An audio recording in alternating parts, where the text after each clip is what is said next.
Bonsoir à tous, bienvenue dans le rendez-vous de l'info. On en parle encore, on en a parlé hier, on en parle encore aujourd'hui de cette violence autour des écoles, mais pas seulement, parce qu'on va y revenir notamment dans le département avec le collectif Trop Violence. Farouk Amri, un des porte-parole, sera sur le plateau pour nous en parler tout à l'heure. Comment s'est passée cette rentrée, justement, autour peut-être lié de cette violence? Est-ce que tout le monde est rentré à l'école? Est-ce que les professeurs ont eu leur affectation? Le SE-UNSA, Didier Dorlipo, secrétaire général du SE-UNSA, pour nous en dire un petit peu plus. 2 mètres, 150 kilos, ici même, sur le plateau du rendez-vous de l'info. Non, ce ne sont pas les filles, bien sûr. Je ne pensais pas le faire, franchement, non, ce ne sont pas les filles.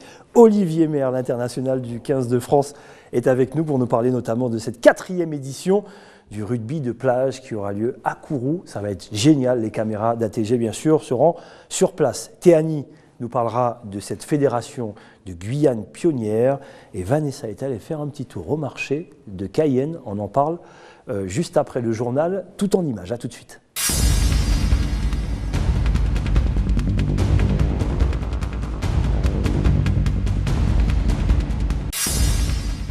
Hier, le ministère des Outre-mer a annoncé officiellement que l'élection pour la collectivité unique aura lieu en décembre 2015.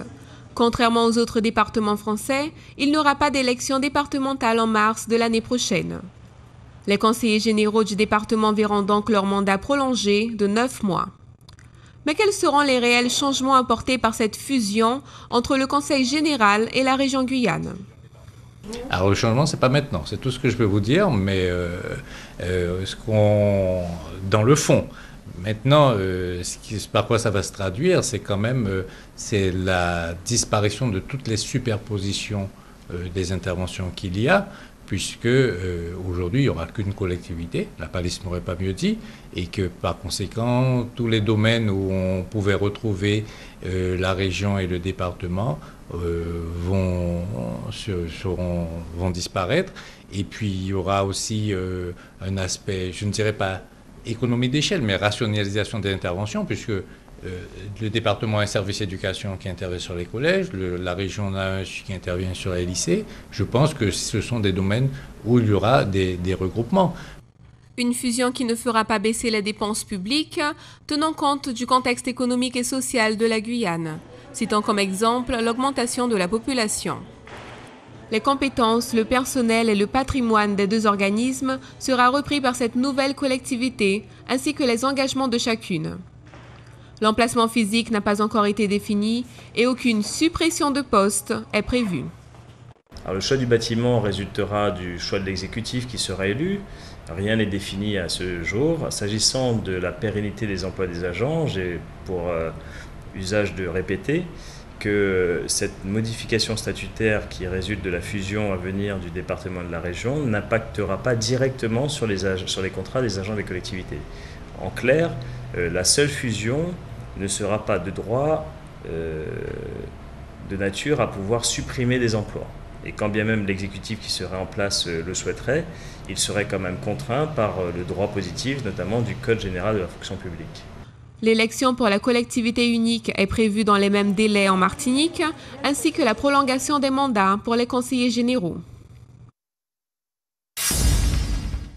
Fausse alerte au virus Ebola. Le commissariat de Cayenne est resté fermé pendant 1 heure environ ce matin. Une femme originaire de Guinée-Bissau s'est présentée au commissariat. Elle a vomi. Par principe de précaution, les fonctionnaires ont tout bouclé et appelé le SAMU ainsi que les pompiers. Ils voulaient s'assurer que cette femme n'était pas atteinte du virus Ebola. Vérification faite, elle a quitté la Guinée-Bissau il y a plus de 30 jours et ce pays d'Afrique n'est pas impacté par le virus. La population guyanaise devrait doubler à l'horizon 2015, soit atteindre les 500 000 habitants. Le SAR, schéma d'aménagement régional, a pour objectif de permettre au département d'accueillir dans les meilleures conditions ces nouveaux habitants. Le SAR, c'est le schéma d'aménagement régional. C'est un document de planification donc, à l'échelle de la Guyane. Aujourd'hui, il en existait un, mais il était obsolète puisqu'il datait de 2002.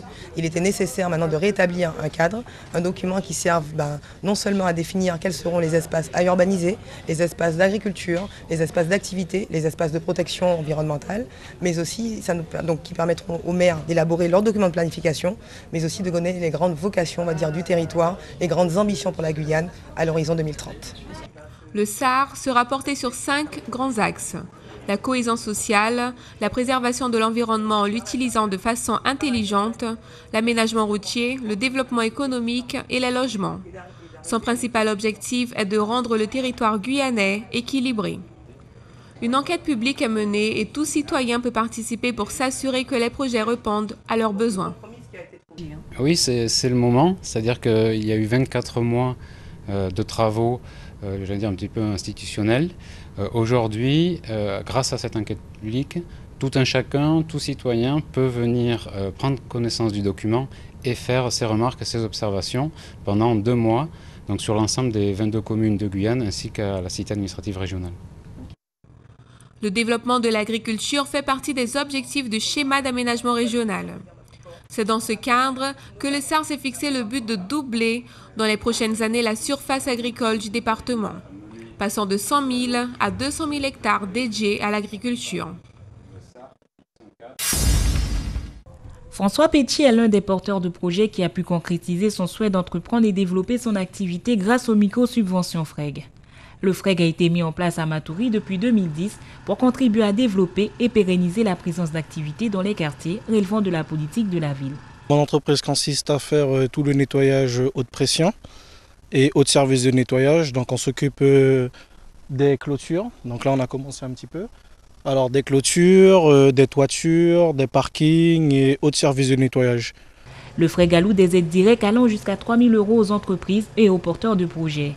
Il comporte 2 volets, aide à la réalisation d'investissements et aide au démarrage des créateurs d'entreprises. Le FREG, ça a été un grand coup de pouce parce qu'avec le FREG, j'ai pu financer des formations, 2 formations, donc pour le travail en hauteur. Donc, ce qui fait que je peux travailler en hauteur, donc sur les toitures, sur les immeubles et un peu partout. Et j'ai pu m'acheter aussi du petit matériel et compléter aussi pour l'achat de mon véhicule.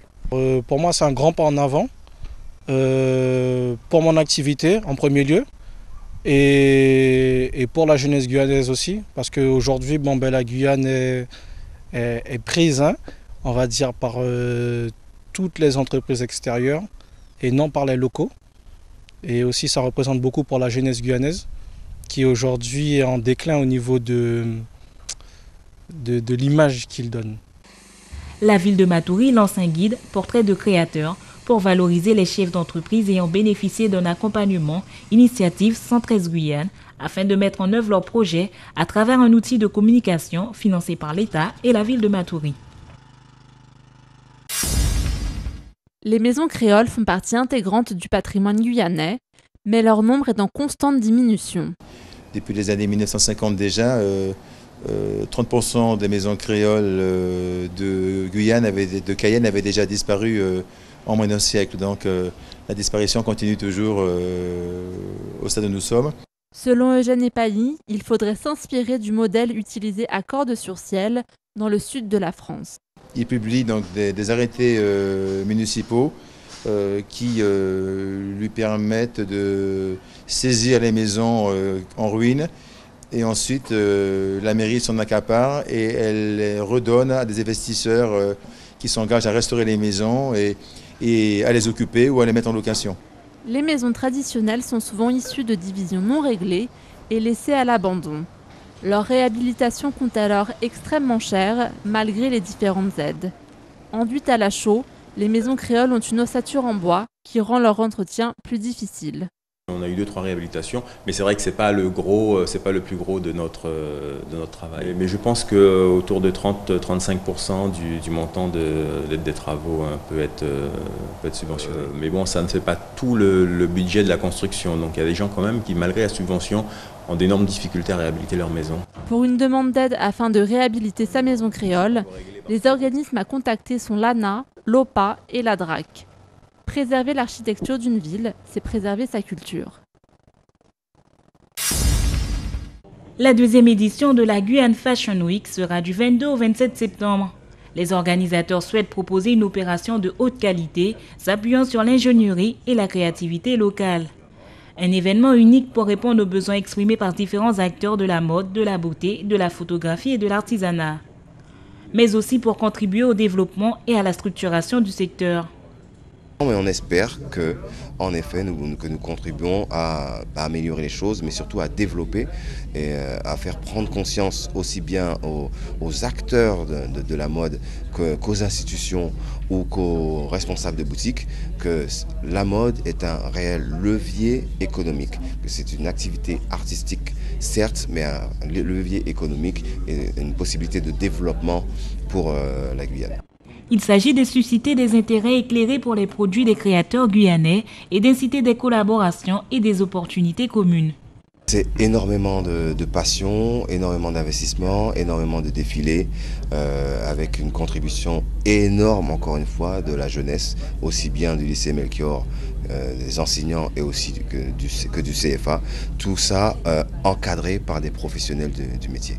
L'organisation de la Guyane Fashion Week s'est fixée pour objectif de créer des ponts entre l'ensemble des acteurs avec cette manifestation qui regroupe plusieurs événements phares.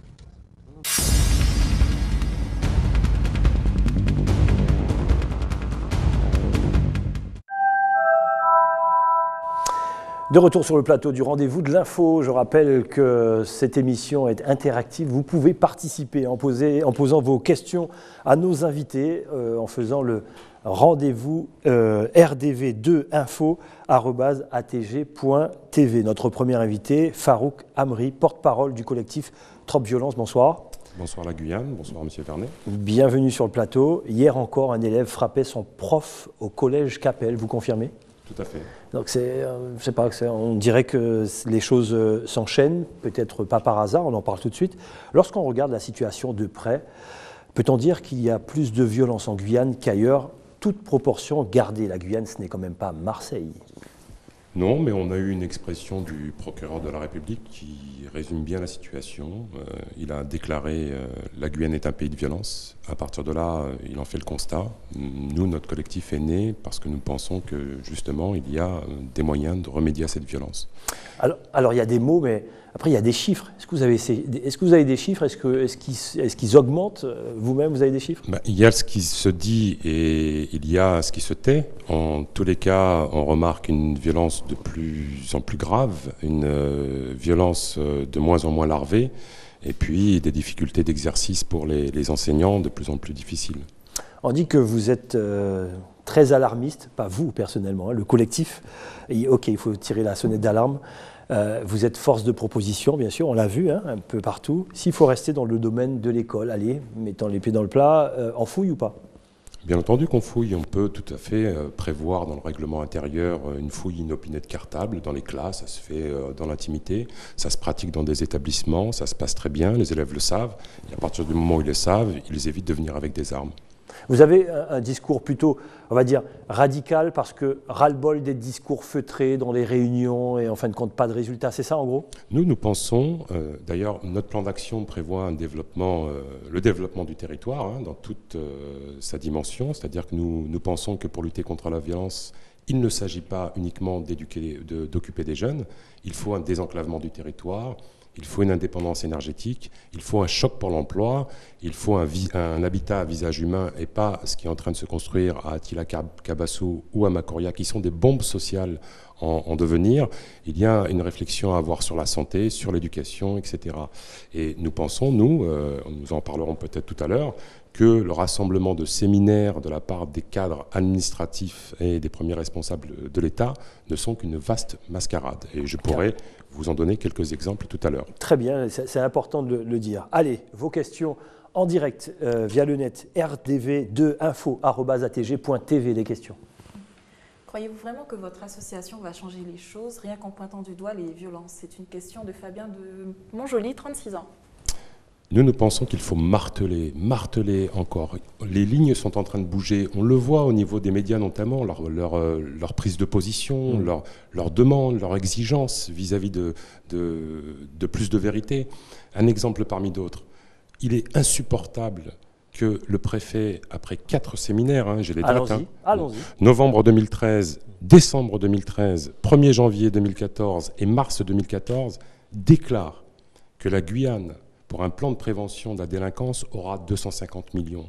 C'est véritablement soit au mieux nous prendre pour des débiles, soit au pire se fiche complètement de notre intellect. Parce que dans ces 250 millions, il y a dedans les salaires des policiers, les salaires des gendarmes, les valeurs mobilières et immobilières, les voitures de fonction, etc. etc.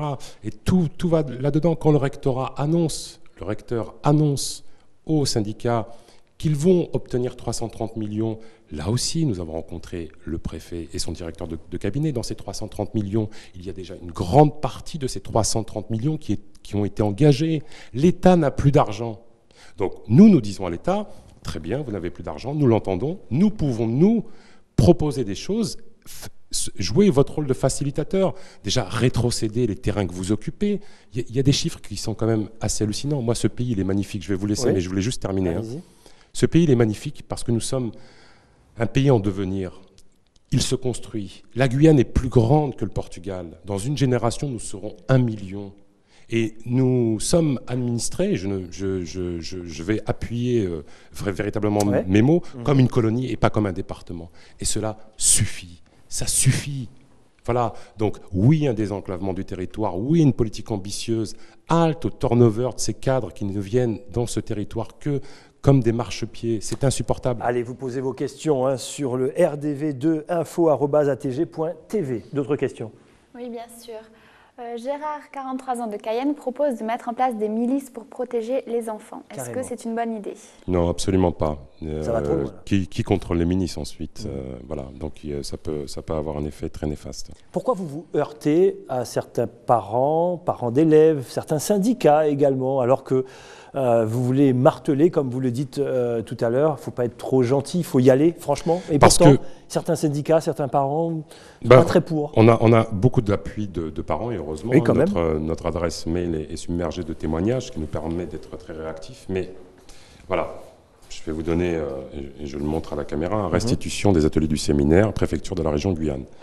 Moi, je pense que quand le recteur, le préfet, qui sont des gens admirables, personnellement, moi j'attaque plutôt leur fonction, se réunissent, je me demande si leur rédaction des séminaires n'est pas faite par un stagiaire ou par un secrétaire pendant qu'ils prennent le café. Imaginons, thème sécurité, c'est ici, suivi de la délinquance de manière plus précise.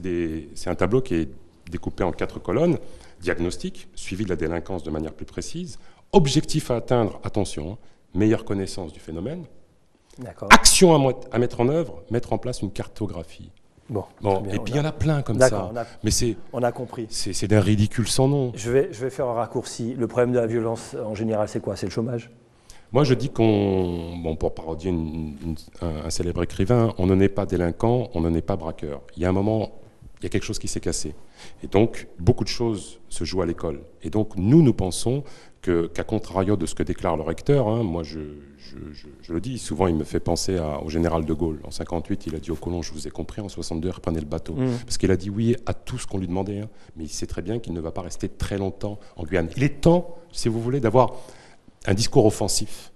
Parce que nous souhaitons, parce que nous sommes, en tout cas au niveau du collectif et tous ceux qui nous soutiennent, des passionnés et des amoureux de la Guyane. Allez, des questions. Vanessa, Théanie. Là, ce serait plus une affirmation d'une professeure de Matoury, Nina, 27 ans, qui trouve que les filles sont devenues aussi violentes que les garçons. Qu'en pensez-vous? Oui, il y a un phénomène que l'on peut aussi constater dans le monde occidental, sur les réseaux sociaux. Alors c'est peut-être une égalité homme-femme un peu perverse si les filles tendent à être plus violentes, mais effectivement, il y a des bagarres de filles qui sont de plus en plus récurrentes et qui nous posent problème. Vanessa. Isabelle de Macroya demande quels sont les établissements les plus violents en Guyane. Il y en a un certain nombre qui mériteraient justement une action en profondeur du rectorat. Je donne juste un exemple d'une gabégie sans nom. Le collège Capelle qui a été très lourdement touché dans sa chair, nous disons dans sa chair, avec un prof qui est venu faire son travail et qui a pris une balle dans la tête. s'est vu doté, des mois après la promesse initiale de monsieur le recteur, d'une APS, adjoint de prévention sécurité. Nous disons que ces adjoints de prévention de sécurité, parce que c'est ce qui manque dans les établissements de Guyane, c'est des gens qui fassent le lien entre l'établissement et leur environnement. Voilà, qui connaissent les gens, voilà, les commerçants de proximité. Non, là, par rapport à la bagarre entre l'élève qui a mis un coup de poing à son professeur, c'est l'APS qui a pris en charge l'élève. Où est le rôle des CPE? Où sont le rôle des préfets des études? Tout ça, c'est des artifices, il y a des superpositions de fonctions qui empêchent le système de bien fonctionner. Allez, on a encore plein de questions à poser à notre invité, Farouk Amri, mais le temps passe, il y a encore d'autres invités sur le plateau du Rendez-vous de l'Info. Je vous dis, le débat continue sur le Facebook, notamment d'ATG. N'hésitez pas, continuez à poser vos questions et on va bien sûr continuer ce débat sur le Facebook. Farouk Amri, merci d'être passé sur le plateau du Rendez-vous de l'Info. On enchaîne. Merci à vous.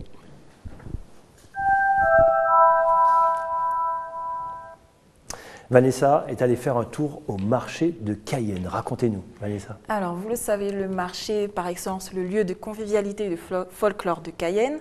On y trouve des épices, des légumes, des fruits au rythme des saisons, mais aussi des liqueurs, de l'artisanat et de la viande. Donc souvent, en évoquant le marché, on pense surtout aux agriculteurs et au monde. Mais ce soir, je vais vous parler des boucheries qui se trouvent à l'intérieur de la Grande Halle. Et en particulier de Jonathan, 30 ans, qui est boucher dans l'une des 12 boucheries du marché couvert. Donc pour cela, je me suis levée aux aurores et j'ai pu vérifier l'adage qui dit que l'avenir appartient à ceux qui se lèvent tôt. Bonjour à tous, il est 3 h du matin, je suis au marché de Cayenne et pendant que certains d'entre vous sont encore en train de dormir, je suis allée à la rencontre de Jonathan, jeune boucher. Tous les jours à Ron, tous les jours à Briga, tous les jours à faire mon épée manger en tout pas. Tous les jours you better run, tous les jours à Briga, tous les jours à Ron, datin pour pas coucher, non nous pas calas non. Non pas te cabanes nous se force, non nous fait que las non. Non pas te cabanes nous se force. Puis en bas ça non nous paie pas, fait comme si ça belle, vive comme on non nous paie pas. Forme jolier pas lever nous con ça nous fait pas. Prenez-nous 6 autres les mesques pénales dans notre pépa. Non nous pas cabaisser tête nous. C'est pas trop dur de se lever le matin à 3 h de venir travailler? Pour moi non. C'est-à-dire non, j'aime mon métier, je me lève à 3 h, c'est normal. Tous les jours à faire mon épée manger en tout pas. Tous les jours you better run, tous les jours à briga, tous les jours à run datin pour pas coucher, non nous pas calas non.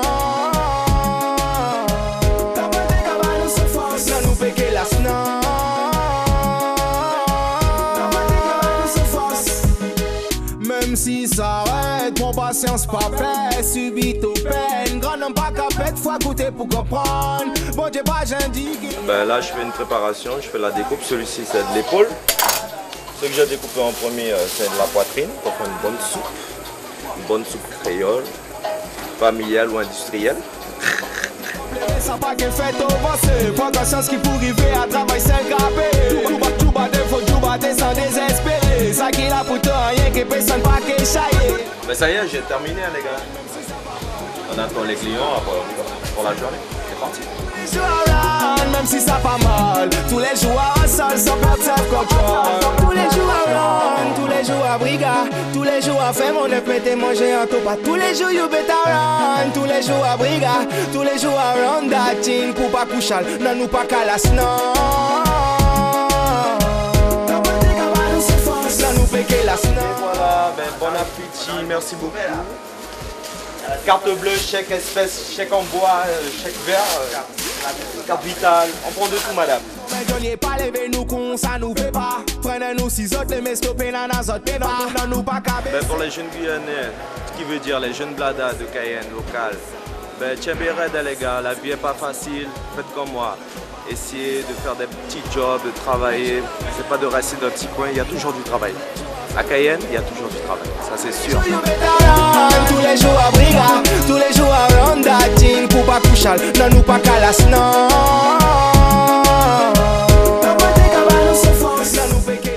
Voilà un très joli sujet signé Vanessa qui s'est réveillée aussi à 3 h du mat, c'est ça? Ah, oula, à 2 h du matin. Oui, je les rejoins à 3 h du matin. Et lui, son rythme, c'est 3 fois par semaine, ça? Du jeudi au dimanche. Ah, du jeudi? Du mercredi même. Ouais, du mercredi au dimanche. Au dimanche. Voilà. Et les premiers clients, ils arrivaient à quoi à peu près? La première cliente, elle arrivait à 6 h. 6 h du matin. Voilà. Voilà, donc comment ça, c'est dur, c'est un métier, il est passionné, il faut être passionné pour ce métier-là. Oui, il l'a dit, il aime son métier, donc il se lève volontiers à 2 h du matin pour y aller. Vanessa, est-ce que vous-même vous aurez fait ça du jeudi au dimanche? Alors pas boucher Peut-être pas tous les jours. D'accord, très bien. C'est une belle expérience, on va dire? Oui, bien sûr. Très très belle expérience, effectivement. Avec, comme ça, on va vous montrer comme ça, avec Vanessa et Théanie, tous ces gens qui travaillent comme ça à gauche et à droite. Nous, on débarque à midi au marché. Prendre notre viande. Voilà, lui, il est réveillé depuis 2 h du matin. Voilà, bravo en tout cas. Rappelez-moi son prénom. Il s'appelle Jonathan, il a 30 ans, il habite à Montlucas. Voilà, Jonathan, bravo. Et puis, c'est bien la petite phrase, il y a toujours du travail à Cayenne. On va en parler justement. Le travail, il y a l'école aussi qui va avec notre deuxième invité, Didier Dorlipo, secrétaire général du SE-UNSA. On le reçoit dans quelques secondes. Ah, mais c'est juste après Théanie. Merci Joanne à la réalisation, effectivement. Donc vous pouvez déposer votre micro. Théanie, vous nous parlez de la Fédération Guyane Pionnière. Dites-nous ce que c'est. Eh bien oui Gilles, donc d'abord, précisément, c'est une fédération qui est née dans l'Hexagone. Donc le 8 mars 2005, qui a été développée dans plusieurs villes. Donc vous avez les grandes villes, Marseille, Vannes. Et puis elle a fait son apparition il y a tout juste 1 an en Guyane, en novembre 2013. Donc l'objectif de cette fédération pionnière, c'est de créer et de développer un incubateur, c'est-à-dire une structure qui va aider donc des femmes à monter leur projet d'entreprise. Est-ce que c'est quelque chose que vous auriez eu l'idée de faire, Gilles? Oui, la réponse est oui. Et pourquoi? Comme ça. Je suis surpris par la question, c'est pour ça. Donc, oui, c'est une très bonne idée en tout cas. L'objectif de cette fédération... Je m'attends aux questions de Théanie tous les soirs. Allez-y. L'objectif de cette fédération est de favoriser la mixité dans la création d'entreprises. Donc pour cela, ils sont présents dans plusieurs accompagnements. Ils aident donc bien sûr les femmes à aboutir à leur projet, tout d'abord à le présenter, mais ils sont aussi présents au niveau des prestations et des services, puisque comme vous le savez, les femmes ont peut-être plus de mal à créer leur entreprise, puisqu'elles doivent mener de front aussi la vie de famille. Donc pour cela, la fédération les aide en mettant en place des gardes d'enfants. Nous avons aussi des formations et un accompagnement individualisé et personnalisé tout au long du projet. Donc c'est une présence qui va être mise en place dès les débuts du projet et jusqu'à 3 années après la création de l'entreprise. Et 3 années pourquoi? Eh bien tout simplement parce qu'on se rend compte d'une entreprise si elle a bien marché ou pas au bout de la 3e année. Voilà. Donc, comme je vous le disais, l'ouverture en Guyane date de novembre 2013. Si vous voulez entrer en contact, que vous êtes une femme entreprenante, que vous avez de bonnes idées à faire partager, le siège se trouve à Kourou. Donc, vous pourrez trouver les coordonnées sur notre site ATG ou bien sur le Facebook. Vous avez le numéro de téléphone qui s'affiche en bas de l'écran, donc le 06 94 44 45 60. Pour plus d'informations, n'hésitez pas, comme je vous l'ai dit, à consulter leur page Facebook ou bien leur site internet. Guyane Pionnière, à suivre absolument. Merci en tout cas pour cette belle information. Théanie, notre deuxième invité d'ici quelques secondes. Notre deuxième invité, Didier Dorlipo, secrétaire général du SE-UNSA. Bonsoir. Bonsoir. Bienvenue sur le plateau du Rendez-vous de l'Info. Parlons de la rentrée. On a vu beaucoup de reportages, notamment dans les journaux d'ATG, sur la problématique de la rentrée. Comme un disque récurrent, comme une musique qui revient à chaque fois. Est-ce que cette rentrée était plus difficile que d'habitude? J'ai pas l'impression. Pas plus difficile que d'habitude, mais aussi catastrophique que les années précédentes. Bon, c'est vrai qu'on peut tout simplement faire une rétrospective et se retrouver au même moment l'année dernière et à tenir les mêmes propos. Et c'est ça qui est lassant, finalement. Mais quand même, l'heure est un peu plus grave, quand même, en toute honnêteté, lorsqu'on sent que, effectivement, les rentrées sont toujours mal préparées. Un petit bilan, notamment sur les affectations. Alors, les affectations, nous, ce qu'on dit au niveau du SEUNSA, c'est que la rentrée se prépare quasiment un an avant. Parce que, tout simplement, pour les collègues, on leur propose de changer d'académie bien dès novembre. Ça veut dire que ces enseignants, certainement, on ne les retrouvera pas l'année d'après. Donc, vous voyez qu'à peine la rentrée est commencée, que se prépare déjà celle qui arrive. Ensuite, nous demandons aux collègues, tout simplement, ce qu'ils veulent faire pour l'année d'après. Donc, ils nous disent, moi, je suis, par exemple, à Maripasoula, je vais me rapprocher, je vais venir sur le littoral. Et à ce moment, c'est au mois de mars, avril que ça se dessine. Et on arrive au mois de mai, à la fin du mois de mai, on a l'instance qui dit, bon, ben toi, finalement, tu as été entendu dans ta demande, tu partiras à Maripasoula ou sinon tu arriveras sur Cayenne. Et on part en vacances après, parce que bon, c'est mérité, tout le monde y a droit. Et quand on revient, entre-temps, il y a eu l'affectation aussi des lauréats concours, qui ont passé le concours, qui l'ont réussi, qu'il faut affecter aussi, ce sont les stagiaires. Il y a eu également tous les collègues qui ont participé au mouvement, qui n'ont pas été satisfaits, et qui ont été d'office affectés sur le fleuve, c'est-à-dire sur des zones où ils savent très bien qu'ils ne pourront pas y aller. Pourquoi? Parce que socialement, ils ont une famille qui est très grande, ils ont déjà un parcours familial, puisque notre académie a cette spécificité. Beaucoup de nos lauréats sont des anciens contractuels, donc ça veut dire qu'ils ont déjà une carrière qui a été entamée, une vie aussi qui a commencé, pourquoi pas des constructions, pourquoi pas des achats conséquents, et pour eux, payer de loyer, c'est compliqué. On n'en prend pas compte, ça. Pourtant, alors, nous, au niveau je vais même parler en général des représentants du personnel. On en a tout à fait conscient. Sauf que les cadres, ceux d'aujourd'hui, ne sont pas ceux d'hier. Il faut une maîtrise de l'académie tout simplement pour anticiper. C'est le fameux mot et le fameux mot qu'on a utilisé cette année. Il n'y a pas d'anticipation parce que ce qui arrive, c'est à nous de les former. Et à chaque fois qu'un nouveau recteur arrive, c'est à chaque fois, il faut recommencer à zéro? Ce sont surtout la subtilité parce que vous avez les chefs de service au niveau du rectorat qui font une espèce de travail pour dessiner le topo, pour exposer clairement les enjeux de l'académie. Sauf que vous avez des subtilités. C'est-à-dire qu'un enseignant que vous affectez bon gré mal gré sur le fleuve, on sait très bien qu'il fera un recours et qu'il sera entendu. Pourquoi il sera entendu? Parce que l'œuf n'est pas plein. Vous avez des titulaires que vous voulez absolument envoyer sur le fleuve, sauf qu'au retour des vacances, un certain nombre est parti. Pourquoi? Parce que le conjoint est parti. Je parle par exemple des femmes de militaires. Les militaires ont été affectés. Le conjoint part. Dans le cadre des INEA-EXEA, ça s'appelle comme ça. Et donc ce sont des postes qu'il faut pourvoir. Ce ne sont pas des postes sur le fleuve, mais ce sont quand même des classes à Cayenne avec des élèves. Et ces élèves ont besoin d'enseignants. On a bien compris la difficulté. Vos questions sur le rdv2info@atg.tv. Des questions? Oui, moi j'ai une question toute simple. Est-ce que c'est possible pour un enseignant de refuser une affectation? Refuser théoriquement non, sauf qu'il fait un recours. Un recours, on le répète systématiquement, c'est une demande qu'on fait auprès de l'administration, qui est libre de dire oui, de dire non, sauf qu'elle n'a pas le choix. Elle est obligée d'accepter ce recours parce que, en fait, vaut mieux avoir un enseignant sur un poste libéré sur l'île de Cayenne, sur le littoral, plutôt qu'un enseignant finalement mal dans sa peau et pourquoi pas en congé maladie, si lui-même est effectivement malade, plutôt qu'un enseignant qu'on voudrait absolument placer sur un poste sur le fleuve et qui finalement ne serait nulle part. Alors je rappelle à titre d'exemple, sur Trois-Sauts par exemple, aujourd'hui, personne n'est en mesure d'offrir possibilité de logement aux enseignants qui sont nommés là-bas. Donc lorsqu'on y va, on va enseigner et on dort où, on mange où? Eh bien, on dort un petit peu partout, comme on peut. Nous, on revient d'une mission sur le fleuve. C'est sérieux, là, ce que vous dites? C'est tout à fait sérieux. Vous pouvez même le retrouver sur le France Guyane. On voit le maire de Camoupi se plaindre parce que, finalement, auprès du Carbet de Passage, on a retrouvé des enseignants qui dormaient. Mais ce sont des enseignants qui ont été affectés, qui ont joué le jeu, qui sont partis, qui veulent travailler, qui veulent y aller. Et puis au final, pas de possibilité de les loger. Mesdames et messieurs, l'heure est grave. C'est pour ça qu'on en parle sur le plateau du rendez-vous de l'info. Vanessa. Une question, pareil de moi-même. S'il y a des recours, mais forcément il va manquer des professeurs, il n'y a pas une solution?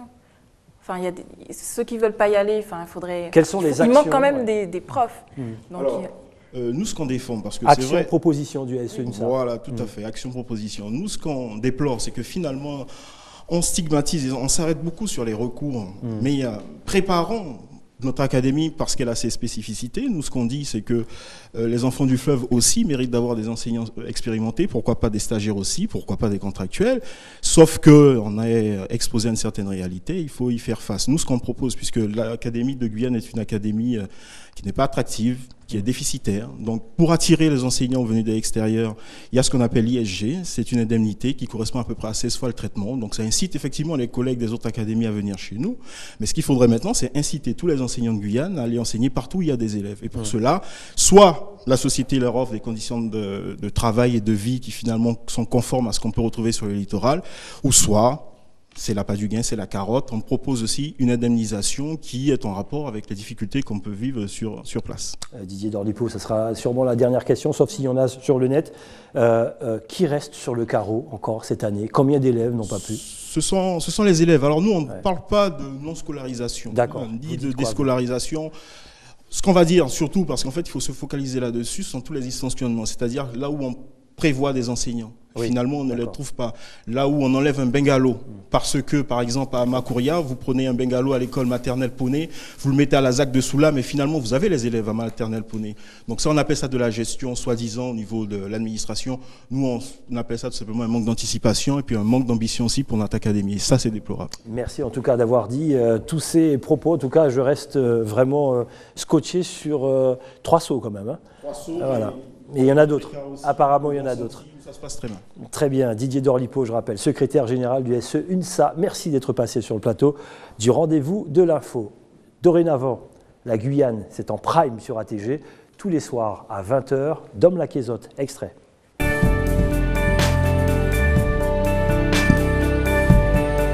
La première fois que tu viens au marché nocturne de Cayenne? Oui, l'invitation du DRSU de la mairie de Cayenne. Mes produits sont faits à base d'écailles de poisson, donc j'utilise les écailles de palika à coupa rouge et mulet. Pour bien confirmer que il n'y a pas d'odeur. Il n'y a pas gain l'odeur. À zot que mettez zot l'odeur. Je fais du savon. Donc ça fait 2 ans et donc ça fait 1 an que je commercialise le savon local. Donc on a bois de rose. Et citronnelle, cannelle, carapa. Tu peux me dire que le couac de Saint-Georges est meilleur? Oui, c'est le meilleur.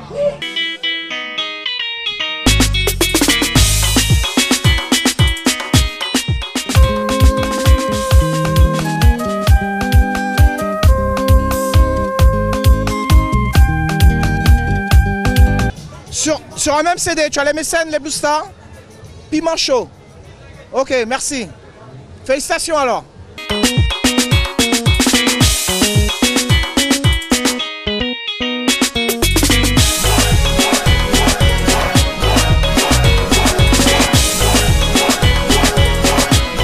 Là, c'est un stand où on fait du jus. Tout jus pur, pas gain de London. Ça sort comme ça, on vous le vend comme ça, quoi. C'est excellent, franchement.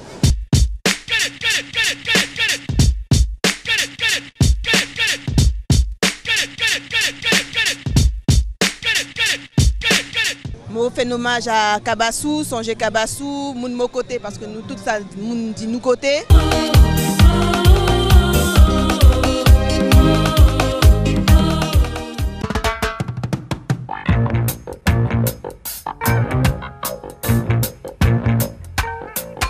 Dom Laquezotte, tous les soirs à 20h sur ATG. Dom Laquezotte à 20h ce soir au marché nocturne de Cayenne. 2 mètres, 150 kilos, 45 sélections. Mesdames, Messieurs, on accueille sur le plateau du rendez-vous de l'info pour la première fois Olivier Merle. Voilà, international du 15 de France. Bonsoir, bienvenue. Bonsoir. Un plaisir de Bonsoir vous recevoir sur le plateau ce soir. Vous êtes là, bien sûr, pour cette 4e édition du rugby de plage qui aura lieu donc à Kourou. On va parler un petit peu, juste avant de parler de cette manifestation que je rappelle aura lieu à Kourou. Votre carrière un petit peu pour la nouvelle génération. Non, en 2 mots. Ouais. En 2 mots. Alors, je vous laisse faire. En 2 mots. 45 sélections. Ouais, vous avez gagné 3 tournois à gagner sur 4. La seule équipe, l'équipe de France, a gagné les Blacks chez eux 2 fois de suite. En tournée en 94, en tournée exact. 94, on s'en Vous rappelle. avez oublié un grand chelem pour le tournoi, mais c'est pas grave. Oui, grand chelem. Un petit détail. Bon, voilà. Vous vouliez faire en 2 mots, mais bon, c'est bien. En 2 mots, votre génération, donnez-nous quelques noms, les gens qui ont joué autour avec vous. Rouma, Benetton, Cabane, Armari. Voilà, la génération. Benazi. Belle génération. Belle génération, grosse équipe, gros résultat. Le rugby, alors s'il faut revenir sur le rugby ici en Guyane, c'est pas la première fois que vous venez, quel regard vous avez sur le rugby ici en Guyane? Je crois qu'il y a des équipes à Saint-Laurent, à Cayenne, à Kourou également. Oui, il y en a un peu partout. Vous voyez les choses évoluer? Oui, enfin évoluer au niveau des clubs, je ne sais pas trop. Ça faudrait faire un petit effet de loupe sur les clubs. Mais par rapport à l'engouement de la discipline, je pense que oui, puisque c'est la 4e édition quand même cette année.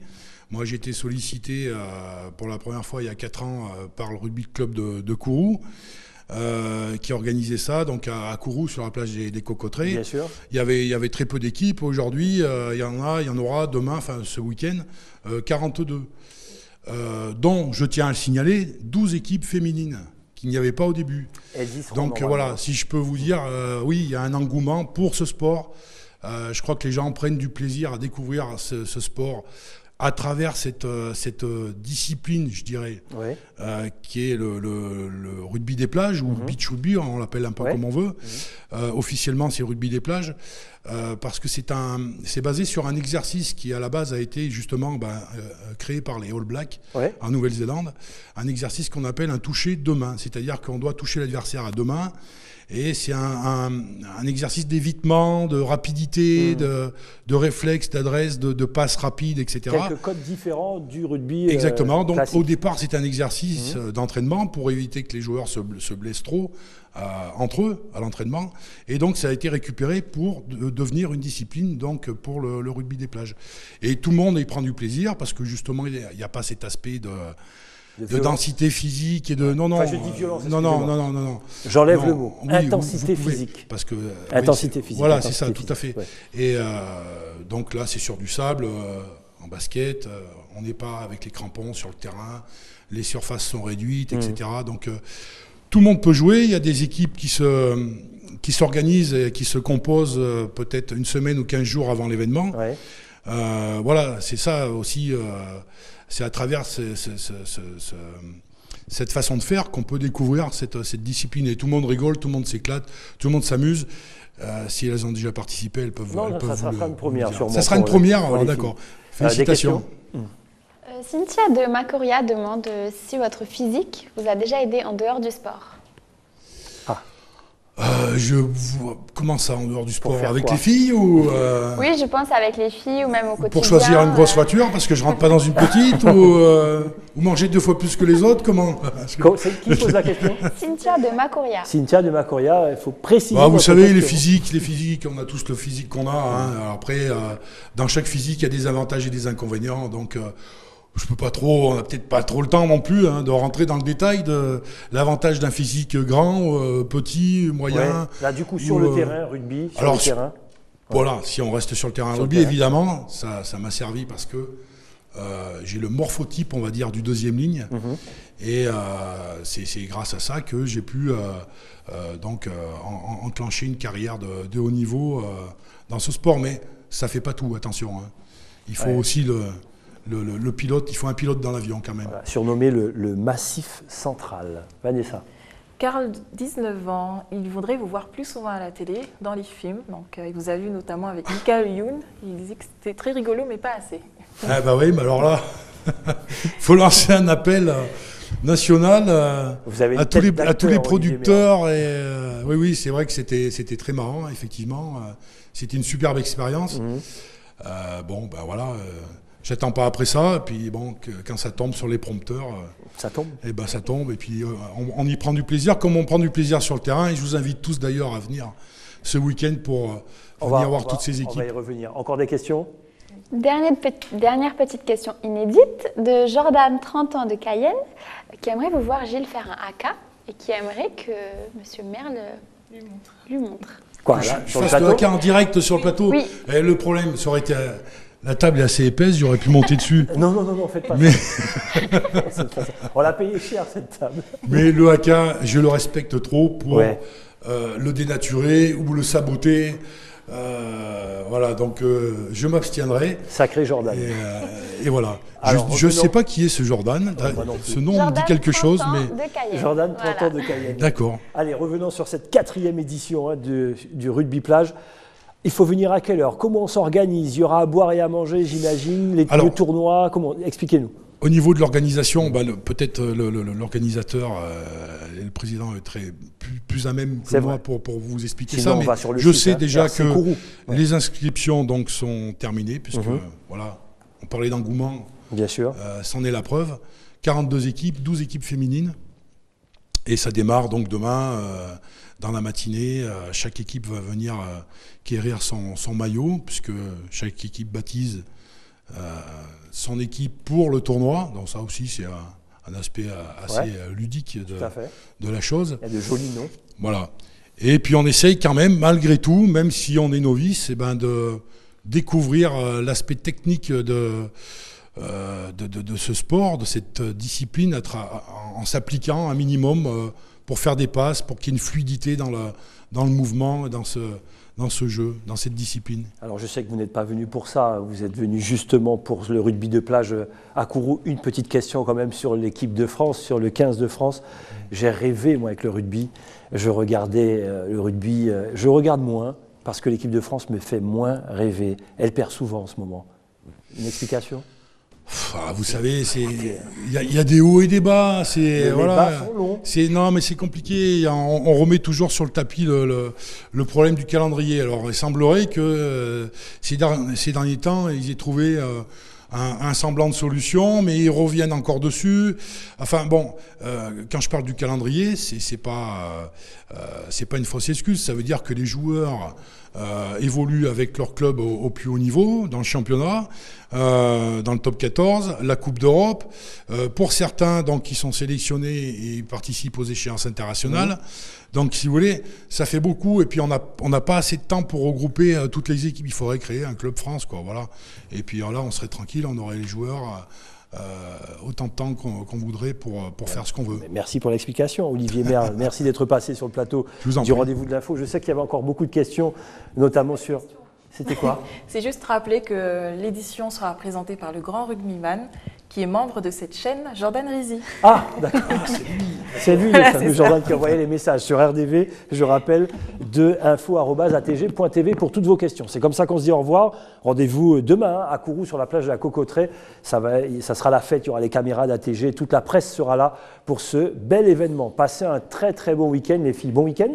Merci Géla, vous aussi. Mais on va justement à Kourou.